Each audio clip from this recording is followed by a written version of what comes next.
채택하고 있어요. 근데 이에 반해서 우리는 채권이 있어야지만 저당권이 존재할 수 있다. 부종성을 취하고요. 선순위 저당권이 말소가 되면 2순위가 1순위로 올라간다. 순위 승진의 원칙을 채택하고 있기 때문에 결과적으로 우리 민법은 저당권에 대한 유통성이 인정되지 않고 있습니다. 이게 뭔 소리냐? 쉽게 말하면 이런 겁니다. 갑이 독일 놈인데 이번에 최순실 사태 벌어지면 제가 충격받은 게 뭐라 그랬죠?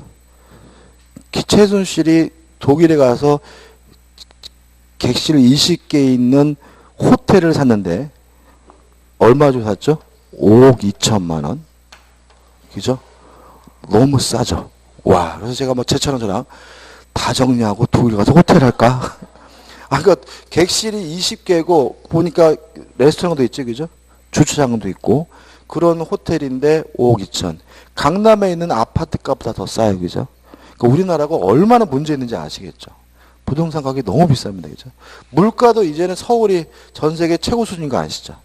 그죠? 그래가지고 실험해봤어요. 그 똑같은 금액을 가지고 마트 가서 장을 봤는데 우리가 물가 비싸다는 데가 뭐죠? 동경, 그죠? 그 다음에 뉴욕, 여기 가서 해봤더니 우리나라보다 훨씬 더 물건을 많이 사더라. 뭐 이런 얘기 나오고. 서울이 그러니까 지금 보면 우리나라가 전 세계 소득 1위는 아닌데 물가 수준은 거의 뭐죠? 세계 1위 수준이고요. 뭐 충격적입니다, 그죠? 근데 이게 과거 우리나라 뉴스에서 볼 때 그랬잖아요. 야, 뉴욕 같은 데서는 어떻게 살지? 저렇게 물가가 비싼데? 근데 우리가 뉴욕보다 더 물가가 비싸요. 동경, 살인적인 물가 막 그러면 와, 어떻게 살지? 했는데 우리가 더 비싸고요. 그러니까 우리가 지금 소득은 오르지 않았는데 물가만 잔뜩 올라가지고 굉장히 힘든 거죠. 그래서 수틀리면 독일 가서 호텔 할까 합니다. 그죠? 제가 만약에 독일 호텔 하면 여행 올 일 있으면 저한테 꼭 오셔서. 아무튼 독일은 어떠냐면 갑이라는 독일 놈이 건물을 샀어요. 건물을 샀는데 건물 구입 자금을 회수하고 싶어요. 그럼 어떻게 하느냐면 등기소에 가서 이 건물에다가 돈도 안 빌리고 1순위 저당권, 2순위 저당권, 3순위 저당권이 설정할 수가 있어요. 이게 뭐죠? 독립의 원칙이죠. 그죠? 돈도 안 빌리고 먼저 설정하고 요 설정된 거를 증권으로 만들어 가지고 팔아요. 파는데 일단 누가 사느냐 이런 문제입니다. 제가 은행에서 대출 받으려고 하는 담보를 설정해 달래요. 저는 아파트가 없어요. 그러면 얘한테 가서 요 저당권을 뭐죠? 구입하는 거죠. 구입을 하고 요거를 뭐죠? 은행에다 맡기고 뭘 받아요? 돈을 대출 받아요. 그러면 갑은 이런 짓을 하게 되면 건물 구입 자금을 대부분 다 뭐 하게 되냐면 회수를 하게 되고요. 장점은 빚도 채무도 없어요. 그러니까 우리나라는 이런 거죠. 건물을 구입하고 돈이 부족하면 뭘 받아요? 대출을 받으니까 구입 자금을 일부를 뭐죠? 회수하긴 하지만 뭐가 생겨요? 채무가 생기잖아요. 근데 이런 방식을 하게 되면 거의 구입 자금의 99%를 다 뭐 하게 돼요? 회수를 하는데 뭐도 없어요? 빚도 없는 상태에서 깔끔하게 회수를 합니다. 그럼 갑은 어떻게 그 돈을 어떻게 또 살 수가 있는 거예요. 그래서 부동산 경기 활성화에 대단히 유리하고요. 근데 이 문제가 있습니다. 왜 이런 짓을 하냐 문제인데 이런 식으로 하게 되면 갑은 누가 이 건물을 담보로 맡기고 돈을 빌렸는지를 모르죠. 그래서 이 건물은 어떻게 해요? 하시라도 뭐가 될 수 있어요? 경매가 될 수 있는 건물이 되는 거죠. 그죠? 대출을 받은 사람이 돈 안 갚으면 뭐가 돼요? 경매가 되잖아요. 그러면 뭐하러 사느냐? 임대업을 하기 위해서예요. 그래서 이런 식으로 해가지고 세를 주면 어떻게 되냐면 예를 들어서 대부분 회수하니까 투자된 금액은 뭐 1,000만 원밖에 안 되는데도 불구하고 월세를 뭐죠? 몇천을 받을 수 있는 일이 벌어지게 되는 거죠. 그죠? 그럼 또 문제가 생겨요. 그러면 세입자들은 문제 있지 않아요. 언제든지 뭐가 될 수 있어요? 경매될 수 있는 건물이잖아요. 그죠? 문제가 없다. 왜냐하면 얘네들은 다 깔세예요. 다시 말하면 서양 애들은 보증금이라는 게 없잖아요. 그래서 얘네들은 무조건 뭐만 내요? 주세로 이렇게 사용료만 내지 뭐가 없어요? 보증금이 없기 때문에 세입자 입장에서도 경매가 되더라도 피해를 안 봐요. 이해되시죠? 그 다음에 경락받은 사람이 이 사람들 내보내겠어요? 안 내보내요. 어차피 얘네들의 목적은 세받는 거니까. 그냥 경매가 이루어지면 세입자들은 뭐예요? 그냥 집주인이 바뀌었구나. 아, 입금을 뭐죠? 얘한테 하는 게 아니라 얘한테 하는구나라고 하면 되는 것이지 전혀 신경 쓸 필요가 없는 거죠. 그래서 우리나라는 저당권에 대한 유통성을 인정하지 않는 가장 큰 이유는 뭐냐면 보증금 때문에 그래요. 그러니까 임차 보증금이 우리는 어떻게 해요? 뼛속 깊이 있는 상태이기 때문에 경매가 이루어지게 되면 항상 뭐가 걸려요? 세입자 보호 문제가 걸리는 거죠. 이해되시죠? 그죠? 그러니까 아까 우리가 지상권이 우선 변제권이 없다 그랬죠? 왜 그런 거예요? 지상권도 독일 제도인데 걔네는 보증금이 없잖아요. 무슨 아시겠어요? 지상권자는 보증금은 안 된다고요. 걔네는. 그러니까 그 지상권자에 굳이 뭘 인정해 줄 필요가 없어요? 우선 변제권 인정해 줄 필요가 없는 거죠. 그래서 우리가 자꾸 뭐냐? 우리는 무조건 개념적으로 보증금을 꼭 생각하시니까 우선 변제권이 없다는 것에서 자꾸 이상하게 느껴지는데 오히려 걔네들은 뭐가 이상한 거예요? 보증금이 있는 게 이상한 거예요. 그래서 뭐 임차권자, 뭐 우선 변제권 없다. 왜 그런 거예요? 이거 지금 우리가 배우고 있는 제도가 다 뭐예요? 독일 제도인데 뭐가 없는 제도예요? 보증금이 없는 임대차를 전제하는 거기 때문에 그런 식으로 나오는 거게 되는 거죠. 이해되시죠? 그죠? 뭐 이 정도고 재미로 기억하시면 돼요. 한 가지 조심할 것은 뭐냐면 학개론 시간 이런 거 배우셨죠?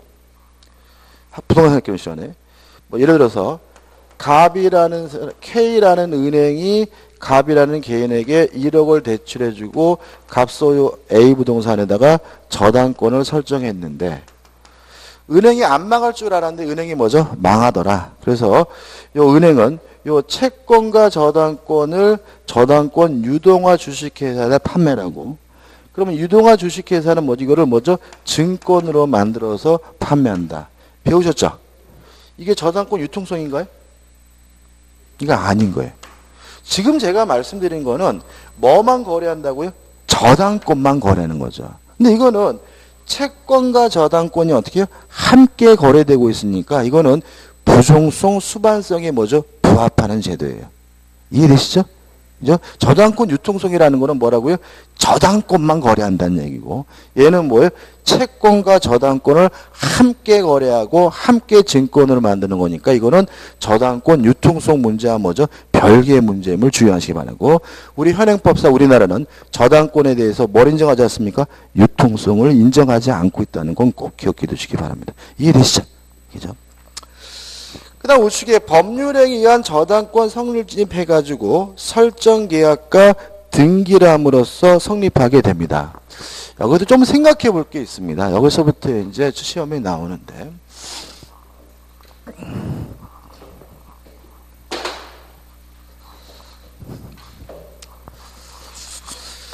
자, 일단 설정 계약은 이런 거죠.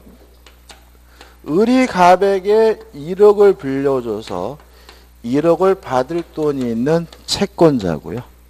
갑을 우리가 뭐죠? 채무자라고 하겠죠. 일단 저당권을 원칙적으로 설정 계약을 하고 등기함으로 성립하게 되는데 누구하고 설정 계약을 하는 거냐면 저당권자와 저당권 설정자가 만나서 설정 계약을 하고 설정 등기함으로써 저당권이 뭐 하는 거죠? 성립되게 되거든요. 일단 첫 번째 생각해 볼 것은 저당권자와 채권자는 같은 사람이어야 돼요. 왜냐하면 부종성 수반성 때문에.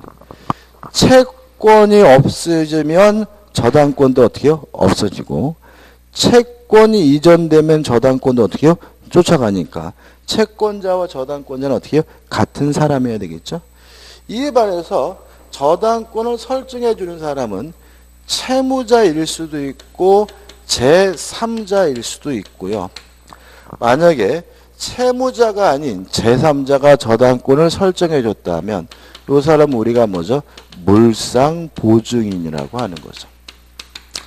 제가 은행에서 대출 받으면서 제 아파트에 저당권을 설정했다면 채무자가 뭐예요? 저당권 설정자인 거고요.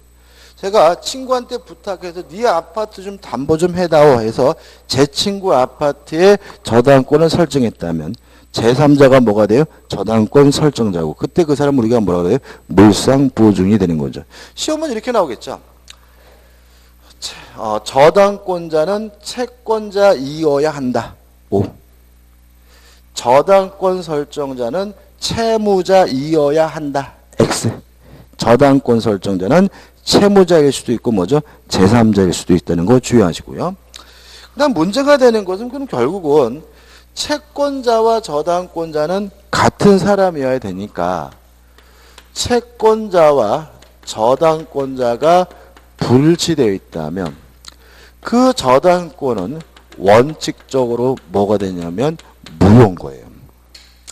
근데 항상 무효냐? 아니라는 겁니다. 교재 나와 있는 판례인데 예외적으로 채권자와 저당권자가 불일치되더라도 유효일 수가 있는데 두 가지 요건을 갖추면 돼요. 첫째, 3자 간의 합의가 존재하고 두 번째, 제3자를 실질적 의미의 채권자로 볼 수가 있을 때입니다. 채권자로 볼 수가 있다면 채권자와 저당권자가 불일치돼도 다른 말로 하면 제3자 명의의 저당권 등기도 유효다. 이게 판례 입장이고요. 433페이지 하단에 보면 판례가 있죠. 한번 읽어볼게요. 1. 채권자가 아닌 제3자 명의의 저당권 설정 등기.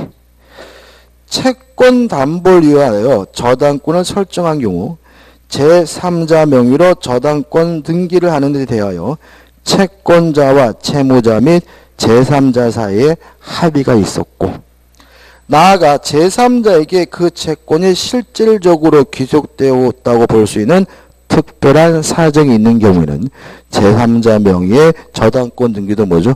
유효하다. 이해되시죠? 그죠? 이런 거 좀 기억해 두시고 시험에 잘 내지는 않습니다. 이 앞부분을 좀 주의하시고 그 다음에 넘기셔가지고 이번 판례 의미 없습니다. 넘기셔서 설정 등기를 해야 된다. 3번 저당권의 객체가 나오는데 1번 민법상 저당권의 객체만 기억해 두셔야 돼요. 기억 토지와 건물 및 지상권 전세권입니다. 다시 말하면 저당권을 설정할 수 있는 객체는 토지와 건물과 같은 부동산과 지상권과 전세권과 같은 권리에 설정할 수가 있고요. 양가로 4번 저당권의 피담보 채권, 다시 말하면 저당권에 의하여 담보되는 채권이 나와 있는데 일단 아무런 제한이 없어요. 읽어볼 필요 없어요. 피담보 채권은 뭐죠? 아무런 제한이 없다. 그래서 꼭 금전 채권일 필요도 없고요. 2번 여러 개의 채무자도 상관이 없고 여러 명의 채권자도 상관이 없고 수개의 채무도 상관없고 일부라도 상관이 없다. 그 다음에 우측에 3번 미래 채권을 담보하는 것도 상관이 없다. 그래서 합치면 어떻게 해요? 저당권에 의해 담보되는 피담보 채권은 뭐죠? 아무런 제한이 없다. 그래서 문제가 이렇게 나오겠죠. 금전 채권에 한한다. X. 그죠? 금전 채권에 하지 않았습니다. 그 다음에 이제 우측에 박스 해가지고 법정 저당권이 나와 있는데요. 일단 조심할 게 뭐냐면 1 해가지고 민법 649조 해가지고 나와있죠. 그죠? 옆에다가 법정 저당권. 2 나와 있는 밑에는 뭐죠? 법정 저당권 가입해요. 그러니까 1번에 내고 뭐라고요? 법정 저당권. 이렇게 놨죠. 2 해가지고 뭐죠? 법정 저당권 X. 그러니까 법정 저당권인 것은 뭐만요? 1번만 법정 저당권이고요. 2번은 뭐가 아니에요? 법정 저당권이 아니라고요. 무슨 아시겠죠? 그죠? 타이틀을 위에다가 법정 저당 이렇게 해가지고 둘 다 뭐인 것처럼 보여요? 법정 저당권인 것처럼 보이지만 뭐만 법정 저당권이라고요? 1번만 법정 저당권입니다. 간단하게 기억하시면 되는데 법정 저당권은 한 가지예요. 쉽게 말하면 토지 임대인이 임차인의 연체 차임을 이유로 임차인 소유의 건물을 압류하면 이게 뭐냐면 법정 저당권이 됩니다. 다시 말하면 임차인이 차임을 안 내요. 뭐 1년치 2년치 신경 쓰지 마시고 그러면 임대인은 임차인 소유의 건물을 압류할 수 있는데 이게 뭐라고요? 법정 저당권이에요. 주의하실 것은 법정 저당권은 법률 규정에 의한 저당권이니까 뭐 할 필요 없냐면 설정 등기를 할 필요는 없어요. 근데 문제는 건물과 같은 부동산을 압류하려면 반드시 뭐는 필요하냐면 압류 등기는 반드시 해야 돼요. 그렇죠? 다시 한번요. 연체 차임 등을 이유로 토지 임차인이 임대인이 임차인 소유 건물을 압류하면 이게 뭐라고요? 법정 저당권이고 법률 규정에 의한 저당권이니까 뭐 할 필요는 없죠? 설정 등기할 필요는 없다. 다만 건물을 압류하려면 뭐는 필요하죠? 압류 등기는 필요하다. 문제가 치사하게 나와요.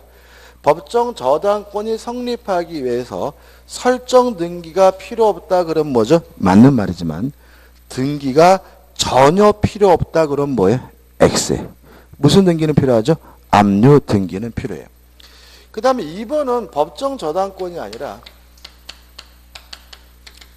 부동산 공사 수급인의 저당권 설정 청구권이라고 해요. 일단 결론부터 말씀드리면 부동산 공사 수급인의 저당권 설정 청구권은 형성권이 아닙니다. 형성권이 아니에요. 따라서 도급인으로부터 설정에 대해서 승낙을 얻고요. 설정 등기까지 해야 비로소 저당권이 성립되게 됩니다. 따라서 이거는 뭐가 아닌 거죠? 법정 저당권이 아니에요. 무슨 말이냐면 이런 얘기입니다. 갑이 을과 도급 계약을 해서요. 건축업자인 을이 갑을 위해서 건물을 신축을 하게 되면 도급인이 건물에 대해서 뭘 취득합니까? 소유권을 취득하겠죠. 근데 갑이 공사대금을 안 줘요.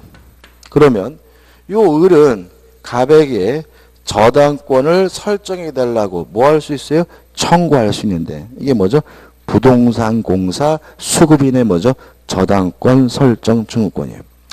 주의하실 것은 이러한 을의 청구권은 뭐가 아닙니까? 형성권이 아니기 때문에 설정 청구한다 그래서 바로 을에게 저당권이 성립되는 게 아니라 갑이 어떻게 해요? 좋다라고 승낙을 하고 뭐까지 해야지만요? 설정 등기까지 해야지만 저당권이 뭐가 돼요? 성립되게 돼요. 그럼 의문이 생기죠? 이놈이 승낙할까요? 이게 이렇게 되는 겁니다. 보세요. 이런 일이 벌어지면 요 공사대금은 목적물에 관할 생긴 채권이니까 을은 무엇부터 행사해요? 유치권부터 행사하는 것을. 이해되시죠?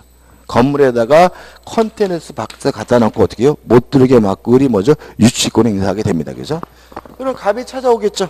찾아서 뭐라 그래요? 야, 이 자식아, 네가 지금 유치권 행사한다고 깝치대는 바람에 나 망하게 됐고 자식아 너도 망해 자식아라고 막 방방이 뜰 거 아니에요. 그죠? 이때 을이 뭐라 그랬겠어요? 그러면 저당권이라도 뭐죠? 설정해다오. 그러면 내가 유치권 풀게 이렇게 가는 거예요. 그러면 갑의 입장이 고민하겠죠. 뭐 어쩔 수 없으니까 어떻게 해죠? 좋다 해가지고 저당권 설정 등기하고 을은 뭐죠? 저당권을 취득하고 그럼 뭐예요? 유치권 풀고 공사를 어떻게 해요? 계속해서 건물을 완성한 후에 분양이나 임대한 후에 을에게 뭐죠? 돈 주고 저당권 뭐죠? 말소하고 이렇게 가기 위해서 인정되는 권리고요. 뭐만요? 법정 저당권이 아니라는 점만 좀 주의하시기 바랍니다.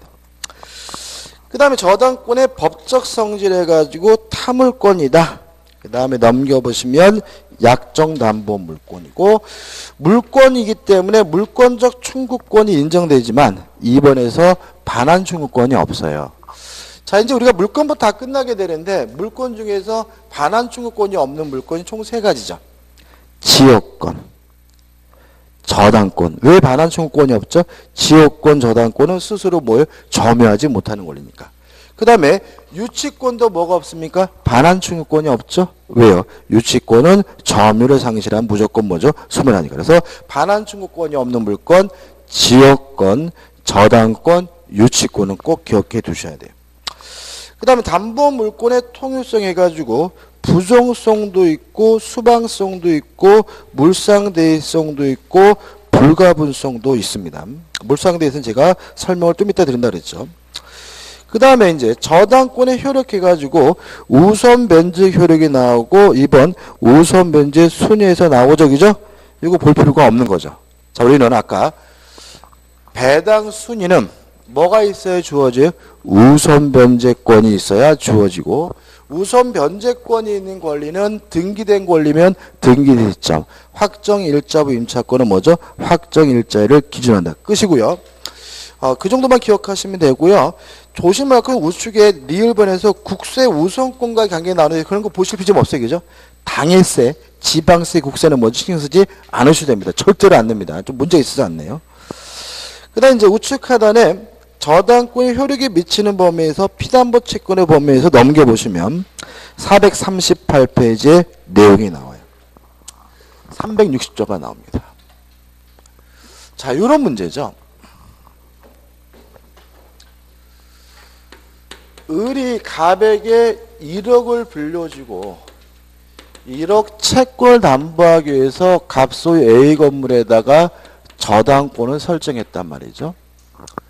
저당권에 의하여 담보되는 이 채권의 범위가 어떻게 되느냐. 첫째, 원금, 원본이 저당권에 의해서 담보가 됩니다. 그뿐만 아니라 위약금에 관한 약정이 있다면 위약금도 저당권에 의해서 담보가 되고요. 이자가 있다면 이자도 저당권에 의해서 담보가 되고요. 제때 돈을 주지 않아서 발생한 지연배상금도 저당권에 의해서 담보가 되고요.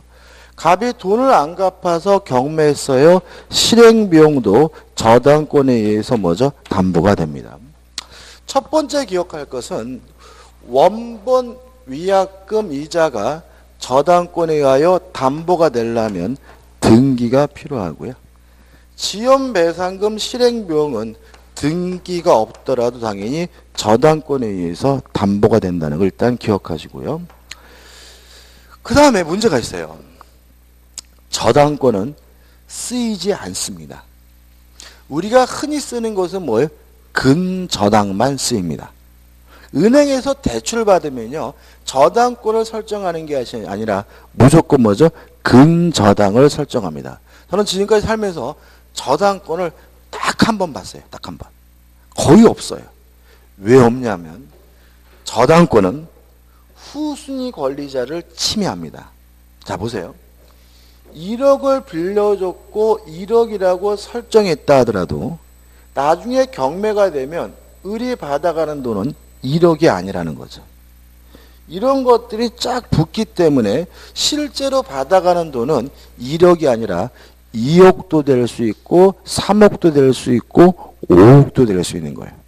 따라서 저당권은 후순위 권리자를 뭐예요? 침해한다는 문제점 때문에 쓰이지 않아요. 근데 근저당권은 그렇지가 않아요. 근저당권 예를 들어서 1억을 빌리면 근저당권은 1억이라고 설정하는 것이 아니라 1억 4천 뭐 크게 설정하고요. 여기까지 담보한다는 개념이거든요. 따라서 여기까지 담보한다. 이 금액보다 뭐 하잖아요? 커지지 않기 때문에 근저당권은 후순위 권리자를 침해하지 않는다는 장점이 있어요. 그래서 쓰이는 것이 뭐죠? 근저당이고 일반 저당권은 안 쓰이고요. 만약 여러분들이 실무에 가셔가지고 등기부 등본을 떠봤더니 저당권이 설정되어 있으면 조심하셔야 돼요. 저당권이 설정되어 있는 거는 정상적인 게 아닌 거예요. 뭔가 좀 이상한 거니까 확인하시고 중개하실 때 조심하셔야 되고요. 아무튼 금액이 커진다는 건 문제점입니다. 그래서 우리 입법자는 금액이 너무 커지는 것을 방지하기 위해서 지연배상금은 1년분에 한한다는 뭐죠? 제한을 두고 있어요. 그래서 저당권은 쓸 수가 없어요. 왜냐하면 이자가 무제한이기 때문에 실질적으로 금액이 커지는 것은 뭐 하지 못하고 있어요? 막지 못하고 있으므로 실제는 뭐가요? 근저당권만 쓰이는 이유입니다. 그 다음에 이제 하단에 목적물의 범위에서 부합물에도 미치고 뭐죠? 종물에도 미쳐요. 이것도 교재 보시면 굉장히 복잡하게 나오는데 결국은 부합됐느냐 안 되느냐 가지고 따지는 거죠. 자, 그럼 생각해 보자고요. 1층 건물이 있는데요. 가배수이고 요 1층에다만 을앞으로 저당권이 설정이 됐어요. 그리고 2층으로 뭐가 됐냐면 증축이 됐네요. 그러면 이 저당권의 효력이 2층까지 미치느냐 안 미치느냐는 결국은 부합되느냐 안 되느냐 가지고 따지는 거예요. 왜요? 저당권액은 부합물에도 미치고 종물에도 미치니까요. 그래서 만약에 요 2층 부분이 원칙에 따라서 뭐가 됐어요? 부합이 됐다면 저당권액이 어떻게 해요? 2층에 미치고요. 따라서 경락을 받은 사람은 1층뿐만 아니라 2층에 대해서도 뭘 갖게 되죠? 소유권을 갖게 되는 거죠. 근데 만약에 구조상 이용상 독립성이 있다는 이유로 뭐가 되지 않았다면요? 부합되지 않았다면 저당권액은 어디에만 미쳐요? 1층에만 미치기 때문에 경락을 받은 사람은 1층만 소유권을 갖고요. 2층에 대해서는 소유권을 가질 수가 없어요. 요것만 가지고 따져요. 증축된 부분이 무효간지 미등기인지는 고려하지 않아요. 증축된 부분이 저당권 설정 전에 증축됐는지 후에 증축됐는지 그것도 뭐죠? 따지지 않아요. 증축된 부분이 경매 목적물로 가치가 평가됐는지 안 됐는지도 뭐 하잖아요? 고려하지 않아요. 뭐만 가지고 따집니까? 부합됐는지 안 됐는지 가지고만 따진다는 것이 우리 판례 입장입니다. 끝입니다. 그다음 우측 하단에 과실이 나오죠. 저당권자는 과실을 수취할 수 없습니다. 따라서 과실을 수취하고 싶으면 압류를 해야 돼요. 그래서 이렇게 되는 거죠. 제가 아파트에 저당권 설정하고 대출받고 세를 주면 그 월세는 제가 받는 거지 저당권자인 은행이 받는 건 아니라는 거죠. 왜요? 저당권자는 뭐가 없어요? 과실 수취권이 없으니까. 만약에 저로부터 그 월세를 뺏어가고 싶으면 뭐 하면 되는 거죠? 압류를 하면 된다는 거. 그래서 압류하지 않는 한 저당권자는 뭐가 없어요? 과실 수취권이 없고요. 그 다음 불가분성 기억나시죠? 전액 변제할 때까지 목적물 전부에서 그 효력이 미칩니다. 그 다음 넘겨보시면 뭐예요? 물상대위가 나오고 물상대위 가지고 담보물권의 뭐죠? 통유성 참조 이런 말이 나오죠? 그죠? 그래서 앞으로 가서 뛰어넘는 걸 볼게요.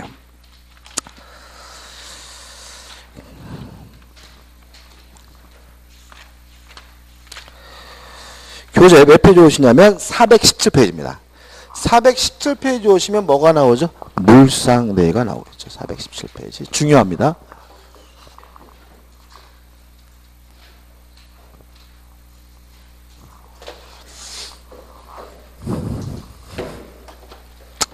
이런 문제입니다.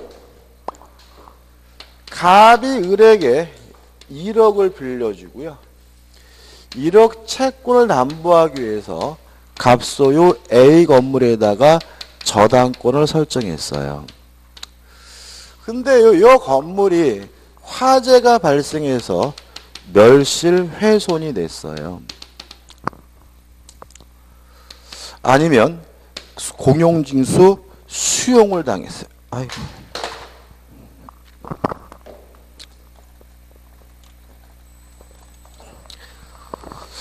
공용징수 수용을 당하면 어떤 일이 발생하게 되냐면 이 저당권은 소멸될 위험에 처하게 됩니다. 멸실됐을 때 이해되시죠? 그죠? 건물이 없어지면 저당권 소멸돼야 되겠죠? 공용징수 수용은 왜 그럴까요? 공시법 시간에 보셨죠? 직권말소. 수용, 공용징수가 이루어지면 수용 대상물에 있는 모든 등기는 등기관이 직권으로 어떻게 해요? 말소한다. 이렇게 배우셨죠? 따라서 수용이 이루어지게 되면 저당권 등기는 뭐죠? 직권으로 말소돼야 되니까 뭐 할 위험에 처하는 거죠? 소멸될 위험에 처하는 거죠. 그래서 이 저당권자를 뭘 해야 돼요? 보호를 해야 돼요. 근데 다행스럽게도 이런 일이 생기면 돈도 생겨요. 만약에 보험에 가입했다면 보험금을 받는 경우가 있을 거고요. 제3자가 불질렀다면 그 제3자로부터 손해배상금을 받을 수가 있고요. 또 공용징수 수용을 당했다면 뭘 받게 돼요? 수용보상금을 받게 되겠죠. 이런 가치 변형물에 대해서 저당권자인 을이 만약에 지급되기 전까지 압류를 했다면 이제 저당권은 소멸되지 않고 이 가치 변형물에 계속 그 효과가 미치게 되는데 이러한 효과를 우리가 뭐라 그러냐면 물상대의라고 해요. 그러면 첫 번째 생각을 할 것이 물상대의가 인정되는 권리가 뭐가 있느냐? 전세권 물상대의 인정돼요. 왜요? 담보물권이니까. 그죠? 저당권도 뭐가요? 물상대의가 인정이 돼요. 그렇지만 유치권은 물상대의가 인정되지 않는다. 왜냐하면 유치권자는 반드시 뭘 하고 있어야 돼요? 점유를 하고 있어야 되고 목적물이 멸실되면 점유를 상실해 유치권이 뭐가 돼야 돼요? 소멸돼야 되니까 물상대의는 뭐 할 수 없어요? 인정될 수가 없어요. 자, 주의할 점이 두 가지입니다. 첫째는 물상대의가 인정되려면 저당권이 소멸될 위험에 처해야 돼요. 만약에 돈이 생겼다 하더라도 저당권이 소멸될 위험이 없다면 물상대의는 인정되지 않아요. 왜요? 소멸될 위험이 없다면 저당권을 굳이 뭐 할 필요 없어요? 보호할 필요가 없으니까요. 그래서 맨날 시험의 답이 이거죠. 갑이 병한테 팔아먹고 병으로부터 매매 대금을 받았다 하더라도 요 매매 대금에 대해서는 물상대의가 인정되지 않는다. 왜냐하면 팔리더라도 저당권은 소멸될 위험이 없죠. 누가 더 걱정이에요? 병이 걱정인 거죠. 그잖아요. 그죠? 분위기 그러면 당연한 거잖아요. 저당권이 설정된 아파트를 샀어요. 누가 문제예요? 산 사람이 문제지 저당권자가 뭐 할 일은 아니에요? 신경 쓸 일은 아니잖아요. 아파트가 100번 팔리든 1000번 팔리든 저당권은 뭐 할 위험이 없어요? 소멸될 위험이 없으니까 매매 대금에 대해서는 물상대가 인정되지 않아요. 그 다음 두 번째 주의하실 점은 지급 전에 압류를 해야 되는데 꼭 저당권자인 을이 해야 되느냐 이 문제에 대해서 우리 판례는 저당권자가 하든 일반 채권자가 하든 제3자가 하든 상관이 없다는 것이 우리 판례 입장입니다.